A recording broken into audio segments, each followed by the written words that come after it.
My name is Aisha. Welcome to One Elder Speaks. Defense Against the Dark Arts, lesson number 15. Entities.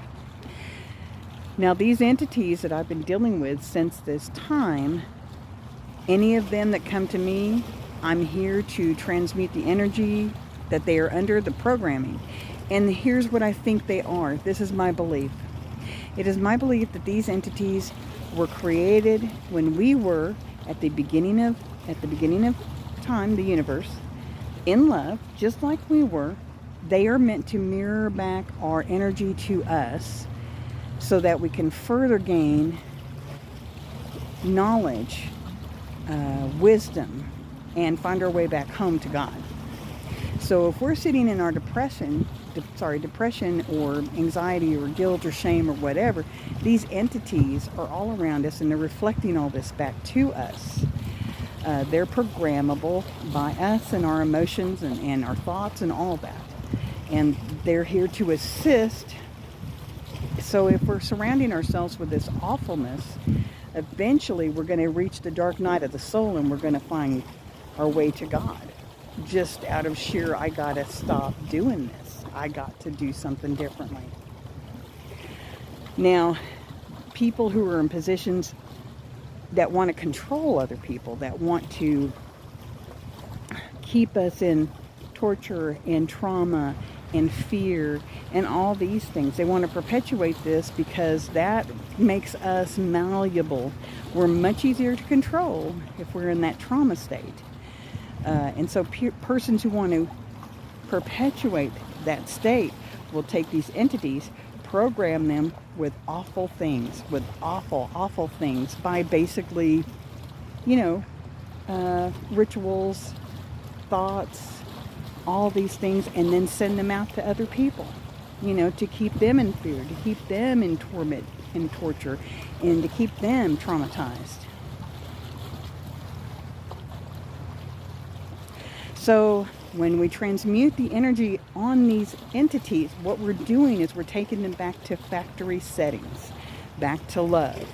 And when the program drops, I don't have to send that back to sender. It goes home like a good little dog.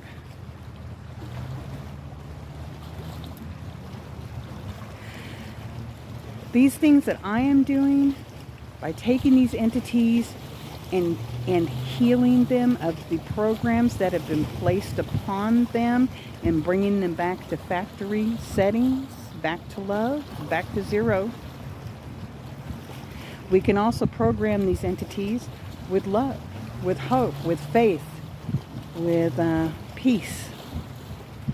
And if you can imagine how they value the torture of children, I want you to know that the laughter of children is going to be the exact opposite, and a beautiful healing energy.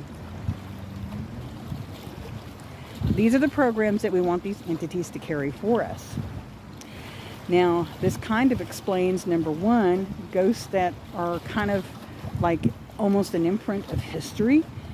And number two, I don't know if you've ever heard this, but like a lady, say, goes out to a bridge, every day, and they'll say, oh, and they still see this lady going to the bridge every day, but that lady isn't dead. She's in Florida living out her retirement. She's made an imprint on the entities, and that imprint still is existing and is still seen by those who can see these things. This explains so much and why we are really in charge of our existence and the quality of our existence and the world that we live in. It's our oyster. We've got to take responsibility for what we're programming into these entities and what we're allowing into our own lives. I'm so glad you're with me on this journey. It ain't ending. Lesson number 16 comes up next. But let's practice. This is our world. Let's practice what we were here to do. Be love and light.